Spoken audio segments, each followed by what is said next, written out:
ప్రియమైన వారలారా, రాజ్య సువార్త ప్రకటిస్తున్నటువంటి పేతురు గారు అపోస్తల కార్యాలు 3వ అధ్యాయము 15వ వచనంలో అద్భుతమైనటువంటి సువార్త.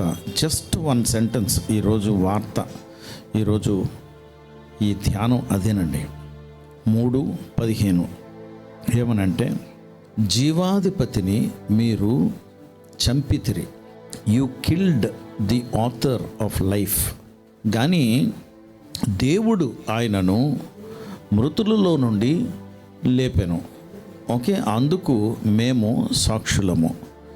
సో మేము సాక్షులము. క్లుప్తంగా 2-3 మాటలు మీతోటి పంచుకోవటానికి ప్రయత్నిస్తాను. జీవాధిపతి, he is the author of life. అంటే జీవాధిపతి, అధిపతి దేనికి? జీవముకు. సో జీవమునిచ్చు రచయిత ఆయనే. ఆయనను మీరేం చేశారంటే అని ప్రసంగిస్తున్నాడు ప్రజలతో, యూదులకి చెప్తున్నాడు. మీరు ఆయనను ఏం చేశారంటే చంపేశారు. ఆయన సామాన్యమైన మనిషిగా భూమి మీదకి వస్తే ఆయన్ని మీరే చంపారయ్యా. దేవుడు ఏం చేశారంటే చచ్చిపోయిన ఆయనని మృతులలో నుండి పునరుద్ధానుడిగా లేపేశారు. ఆయన లేచాడా లేదా అని చెప్పడానికి మేము సాక్షులమే అంటున్నాడు.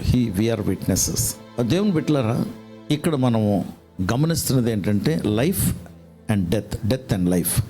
జీవం ఇవ్వగలిగిన ఆయన వస్తే మీకు తెలిసింది ఏంటంటే చంపడం తప్పించి ఆయన దగ్గర ఆ బెనిఫిట్ పొందుకుందాం అన్నటువంటి ఆ ఆలోచన లేకుండా మీరు చంపితే ఎక్కడి నుండి వచ్చాడైనా?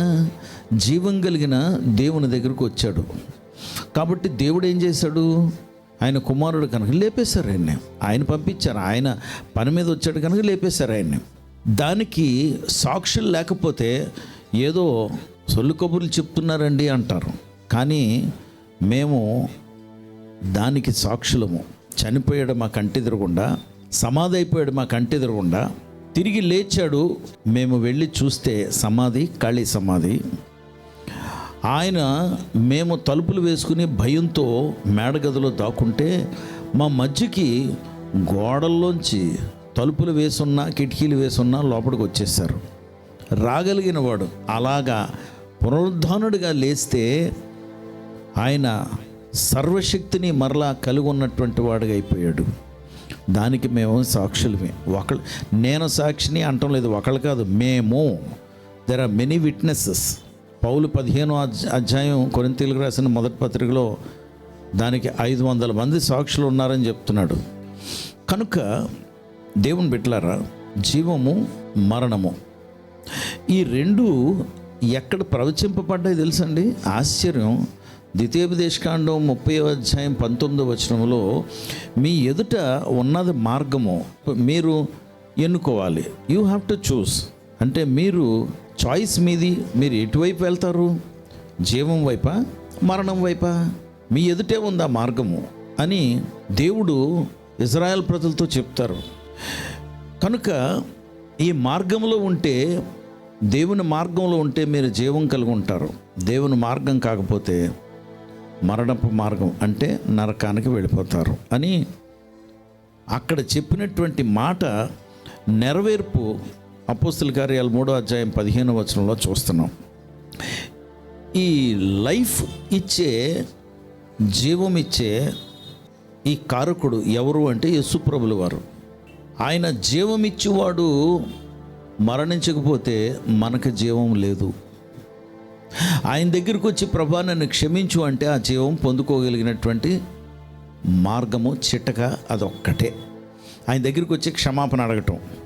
ఇంతకీ చంపిన వారు ఏమవుతారు? వారికి శిక్ష విధించబడుతుంది.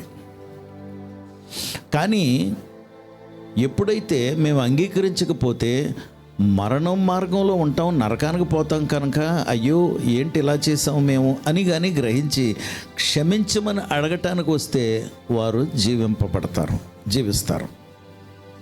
ఎందుకంటే యేసు ప్రభుల వారు చనిపోయి ఫోటోకి క్యాలెండర్కి పరిమితం అయిపోలేదు. ఆయన జీవం కలిగిన వాడు, జీవిస్తున్నాడు, జీవింప చేయగలిగిన వాడు. కనుక ఎందరూ ఆయనను అంగీకరింతురో వారు దేవుని పిల్లలగుటకు హక్కు పొందుకున్నారు అని బైబిల్ చెప్తుంది. యోహాను సువార్త 1వ అధ్యాయంలో 13వ వచనంలో. కాబట్టి లైఫ్ అండ్ డెత్ టుడే, ఈరోజు మీకే ఆయన అవకాశం ఇస్తున్నారు. మేము కంటిన్యూ అవుతాం, ఇలాగే మా బ్రతుకు చాలు, ఇదే మాకు కావాలి అనుకున్నారనుకోండి, అల్టిమేట్గా అది శిక్షకి పాలవుతుంది, నరకానికి మార్గం. లేదు, యేసు ప్రభుల వారిని మీరు అంగీకరించారనుకోండి, మీరు జీవిస్తారు లైఫ్ అండ్ దట్ టు యోహాను 10:10లో సమృద్ధి జీవం కలిగి ఉంటారు, లైఫ్ అబండెంట్. కనుక ఈరోజు నిర్ణయం మీది, మీరు ఎటువైపు వెళ్తారు? ఏంటి మీ నిర్ణయం? రాజ్యస్వార్త ఏంటంటే ఆయన సజీవుడు, ఆయన జీవిస్తున్నాడు, మిమ్మల్ని జీవింప చేస్తాడు. అందుకే భూమి మీదకి వచ్చాడు, మిమ్మల్ని జీవింప చేయటానికి వచ్చాడు. విచిత్రమైనటువంటి దేవుని ప్రణాళిక ఏంటంటే ఆయన జీవమును, లేకపోతే ఆయన లైఫ్ని, ఆయన జీవితాన్ని మీకు బలిగా, అర్పణముగా అర్పించడానికి వచ్చాడు. ఎందుకు తెలుసా? మీరు మరణించకుండా ఉండటానికని. లేదండి మా కర్మ మాది అనుకుంటే ఎవ్వరూ ఏం చేయలేరు. కానీ ఒకరోజు నేను చనిపోతాను ప్రభా అంటే ది ఆథర్ ఆఫ్ లైఫ్, జీవింప చేయగలిగిన ఆయన్నే నేను అడిగాను. నేను చనిపోతానంటే నేను నీ కొరకు చనిపోయాను, నువ్వు క్షమాపణ అడిగితే నీ జీవితంలో మార్పు చూస్తావు అని చెప్పారు. వెంటనే క్షమించండి ప్రభా అంటే, నీ పాపం ఒప్పుకో, నేను క్షమిస్తాను, తప్పకుండా నువ్వు జీవిస్తావు అని చెప్పి నన్ను క్షమాపణ అడిగిన తర్వాత ఈరోజు ఆయనకి సాక్షిగా నిలవబెట్టించారు. అందుకే మీతోని ఈ మాటలు చెప్పగలుగుతున్నాను. ప్రార్థన చేద్దాం. పరిశుద్ధుడా ప్రభ, మీకు వందనాలు, స్తోత్రాలు. ఈ మాటలు మీ దగ్గరికి నైనా ఇదిగో మీ గురించి నీ బిడ్డల దగ్గరికి తీసుకురావటానికి అవకాశం ఇచ్చారు. మీకు వందనాలు. జీవింప చేయండి. మీరు జీవింప చేయటానికి వచ్చారు, అది కూడా సమృద్ధి జీవం ఇవ్వటానికని.